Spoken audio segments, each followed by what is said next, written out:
There was an old lady, a mom that's studying English, and she asked her son. Her son's English is very good.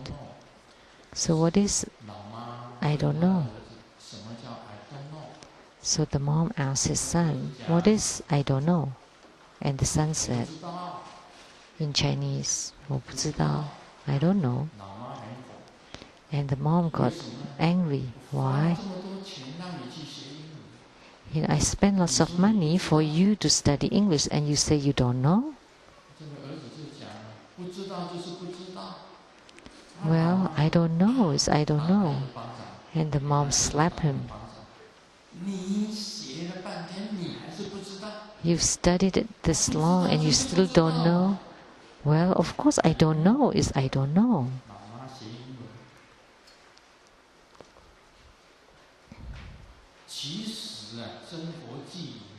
Actually, in this stanza of True Buddha is about knowing. That when you don't know is knowing. So I don't know in English is I don't know in Chinese. And the mom thought that he said he does not know. Actually, quote I don't know and quote is I don't know. So true Buddha is the Buddha nature. And then if you say you want to leave the Buddha nature or true Buddha, how could you leave it? There is no such things as leaving the true Buddha. It's best that you return to the right path, but a joke just leave the right path to take the wrong path. Because even the wrong path is right. That not knowing is knowing. That the right is also wrong. And we are the not straight school. It's just a play of word in Chinese. So sleeping on your back, that's not the way the Buddha sleeps. The Buddha sleeps on his side, on his right side, with the heart on top. So you sleep sideways, that's why you call the sideways school. That's how the Buddha sleeps. The heart is on top. And the 2 feet together and sleep on your right side. So you want to change from sleeping straight on your back to sleeping sideways on your right side. So what is the argument about the right school or the wrong or the sideways school?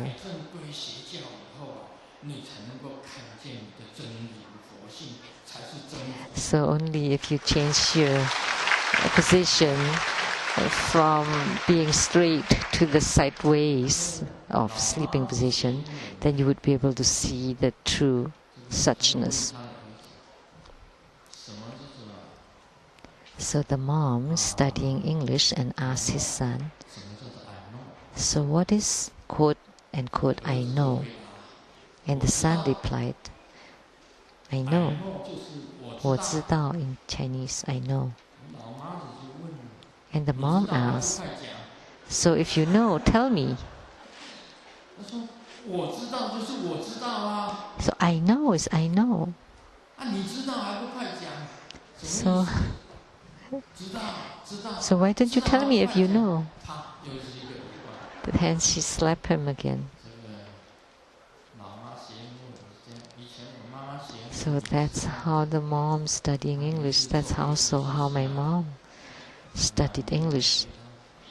She took the plane flight to Seattle on her own. And the stewardess asked my mom,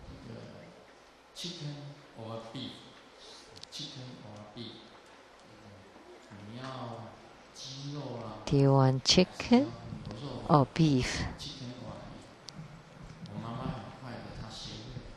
And my mom picked it up really fast, and she said chicken in Taiwanese means 7 kilograms. Every time she was asked chicken or beef, it's 7 kilograms, like 1 kilo, 2 kilos, 7 kilos. So she remembered it well. So her English is not bad. How she said it, pronunciation was very accurate. So she was given chicken.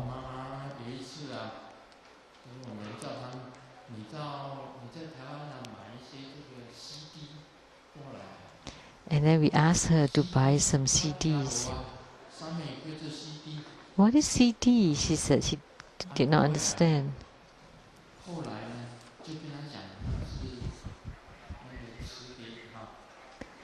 And then we told her that that's the disc.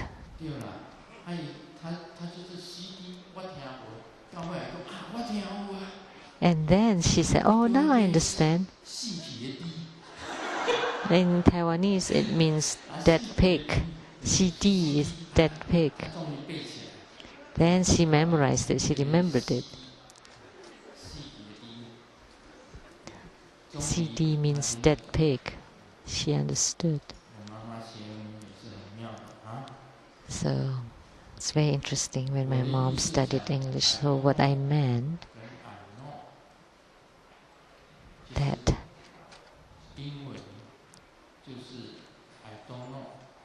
I don't know in English is I don't.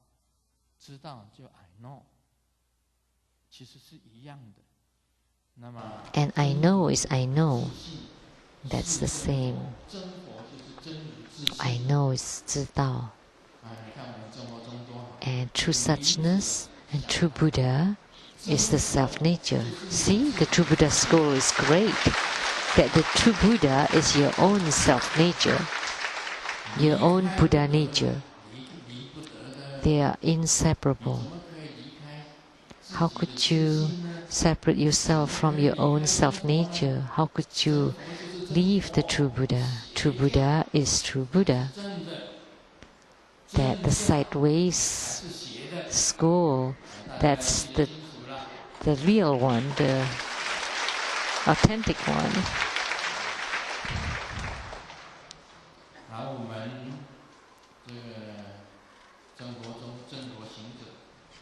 So the true Buddha cultivators are very smart, every one of them very smart.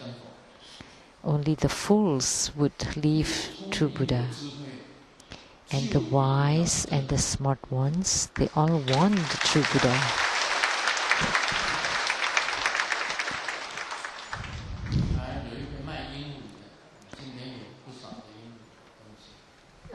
Someone selling a parrot for very expensive, 30,000. And John was curious, why 30,000 for a parrot? So expensive. And because he's very smart, he could pick up with a hint. And just ask the parrot. So John said, "I can walk. Can you?" And the parrot said, "I can walk." And then John said, "I can talk. Can you?" And the parrot said, "I can talk." And then John asked again, "I can sing. Can you?" And then the parrot said, "I can sing karaoke." So the parrot is very smart. And then John couldn't think of anything else. Finally he said, "I can fly, can you?" And then the parrot said, "Are you kidding me? You make things up. How could you fly?" That's what the parrot meant. So the parrot was really smart.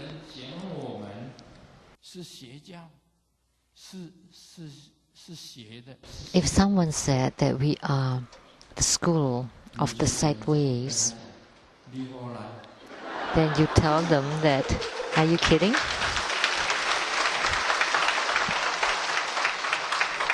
You're making it up.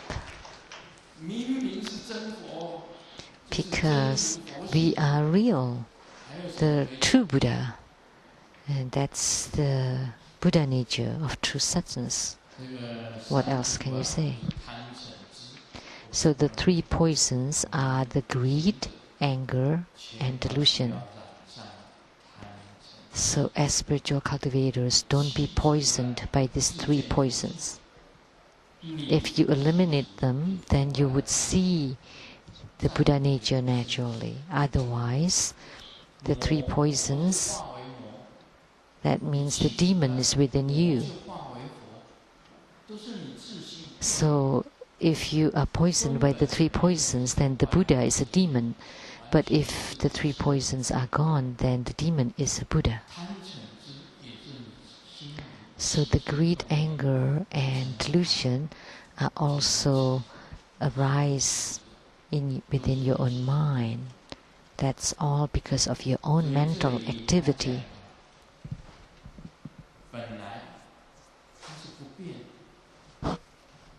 So the six patriarchs said here that actually, originally, nothing ever changed. In the prostitute house, there was also a parrot that was put up for auction.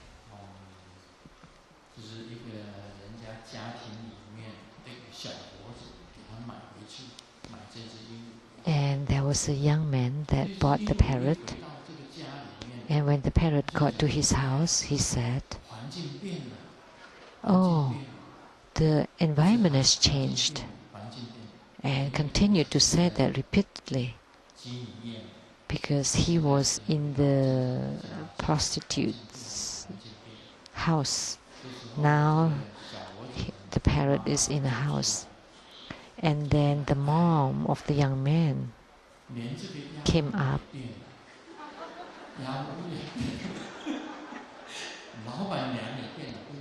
And then the parrot said, "Oh,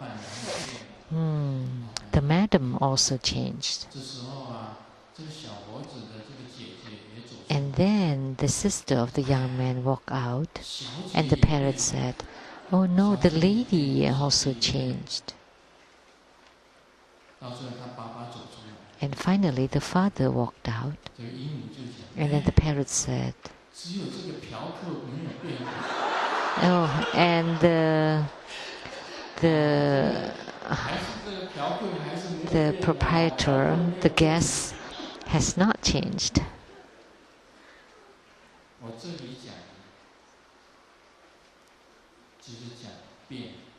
So here I'm talking about change. When you eliminate your greed, anger, and delusion, then you are your original Buddha nature. But when you have mental activity and you have greed, anger, and delusion, then even the Buddha becomes a demon. That your own original Buddha nature becomes demon. It's not invaded from outside, but your own self-nature becomes demon or Mara. So it's said very clearly here that your desires,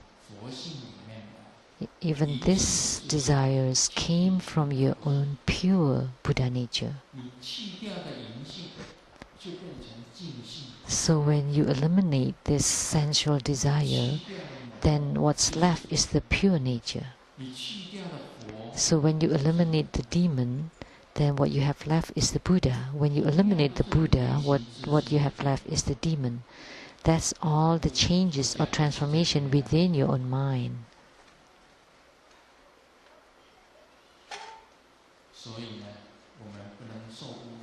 So we should not be contaminated or corrupted. There's this Chinese saying that's very important, that when you get close to the black ink, you would become black.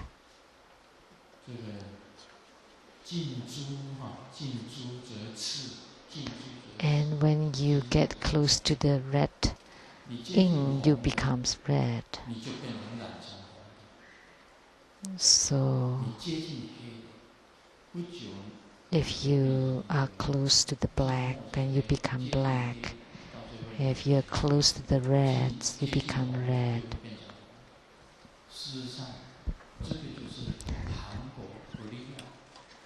So that's the philosophy of the kimchi, or the pickled vegetables of Korean. That at the end, doesn't matter what kind of vegetable you are, and when you fell into the kimchi pot, you become kimchi, or pickled vegetables. Because this society is like a big pickling pot. So when you enter into the society, you would become very mundane, ordinary. And when you get near to the sage, then you would elevate your nature and would be able to see the Buddha nature. So Milarepa lived in a cave deep in the mountain because he wanted to maintain himself to be free from all kinds of contaminations of the mundane world. So at first, that's how spiritual cultivators should be. And Milarepa often told Kamboba that you should live deep in the mountains.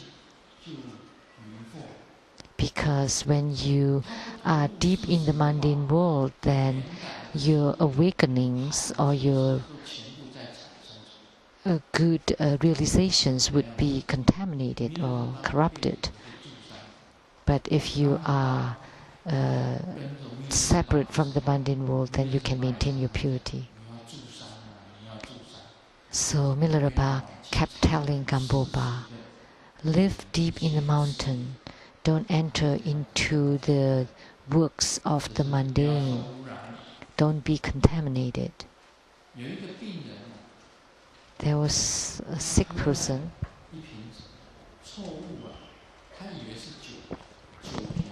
who by mistake took the wrong bottle, who he thought was alcohol. It turned out to be gasoline. And after he finished the bottle, he found out it was the wrong thing. And then he went to see a doctor, but the doctor said, it's okay to drink gasoline. I don't know whether it is, but the doctor said that. Just make sure that you don't lit a cigarette.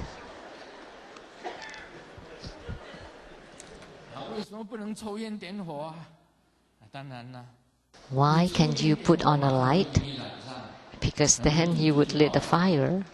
Then there would be explosion in your stomach.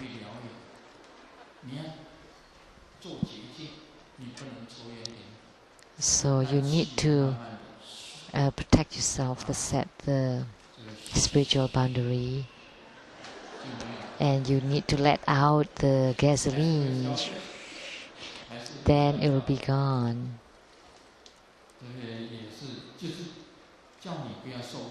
So, teaching you not to be contaminated. Don't get too close to the fire, then you will get burned. It had been written clearly in the sutras.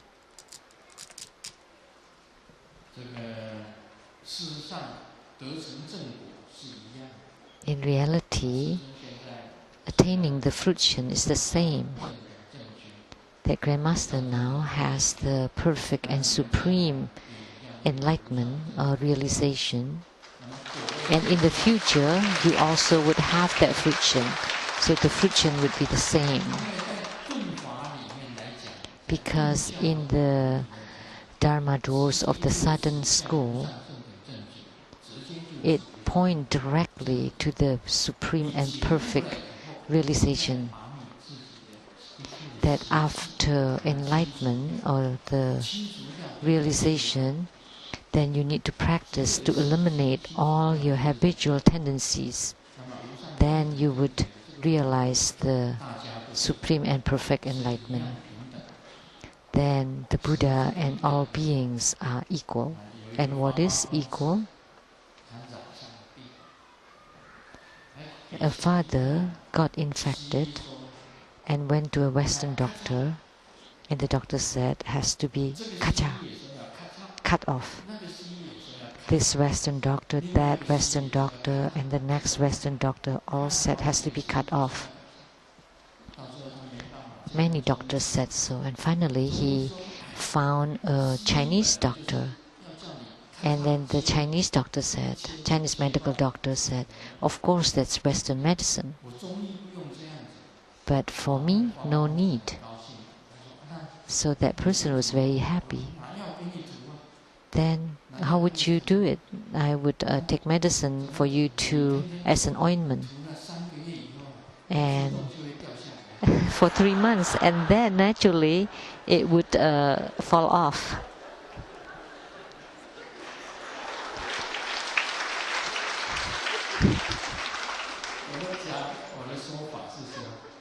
So what I meant, that the result is the same. So my fruition and your fruition at the end is the same. The result is the same.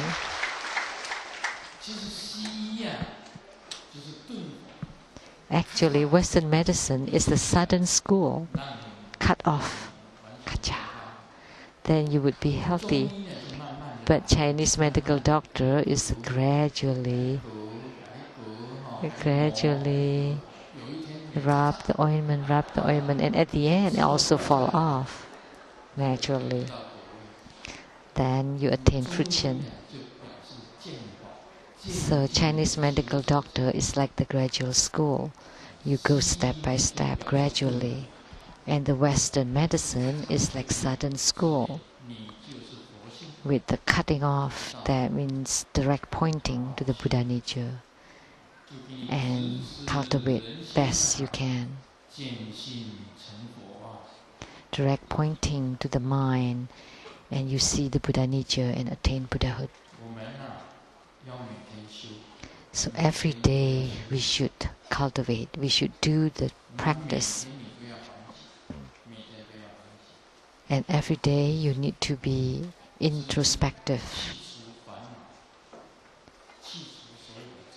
And you have to eliminate all your afflictions, all your obstructions, all the slanders. How do you do it?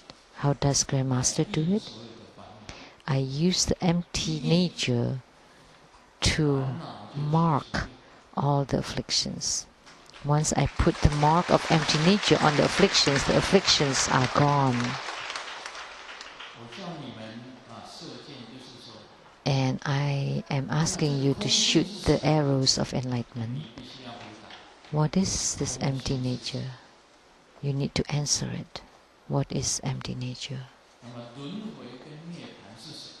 And what are reincarnation and nirvana? You need to answer them. What are reincarnation and nirvana? If you answer correctly, then you truly recognize the empty nature.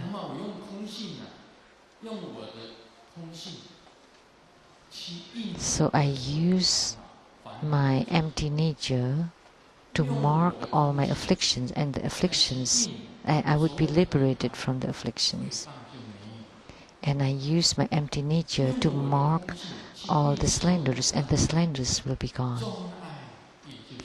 And I use my empty nature to mark the obstructions would be eliminated. There will be no more obstructions. So when you know how to use the empty nature, is the ones who truly understand the self-nature. So please understand, don't be contaminated by your own self-nature. Eliminate all the contamination from your self-nature.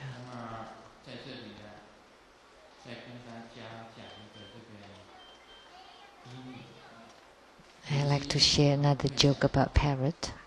There's a parrot that can talk, and his owner taught him in the morning when you wake up, and when the owner walks by, you should say good morning.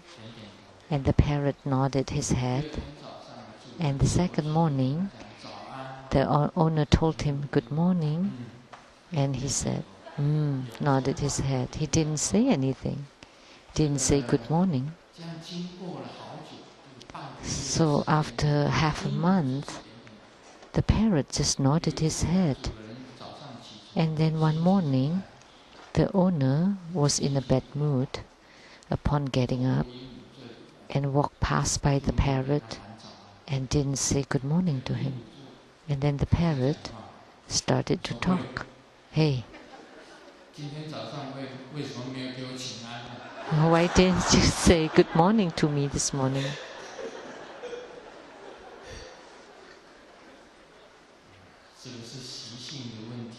This is a habitual tendencies. And if someone who always say good morning to you every day, and then one day he didn't say that, then the parrot said, hey, how come you didn't say good morning to me this morning? That's the issue of habitual tendencies. That it is very difficult to eliminate these habitual tendencies. Old habits die hard, but we still have to eliminate them.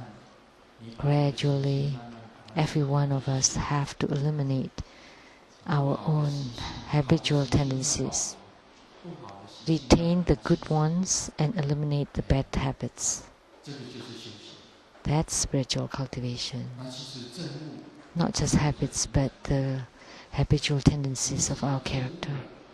And once you gain enlightenment, you know that everything is equal. And you would know that the Heart Sutra, Diamond Sutra, and the Mahaparinirvana Sutra, Mahaprajna Sutra, that the Dharma door of the Prajna, of the Supreme and Perfect Enlightenment, is the same as Tantric Buddhism.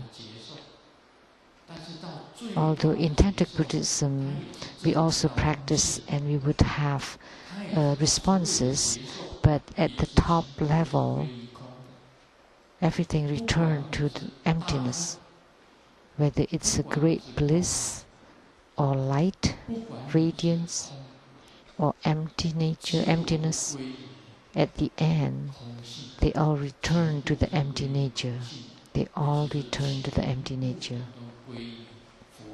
They all return to the Buddha nature. So the great bliss is also empty, radiance also empty, emptiness is also empty nature. So all the responses in tantric practices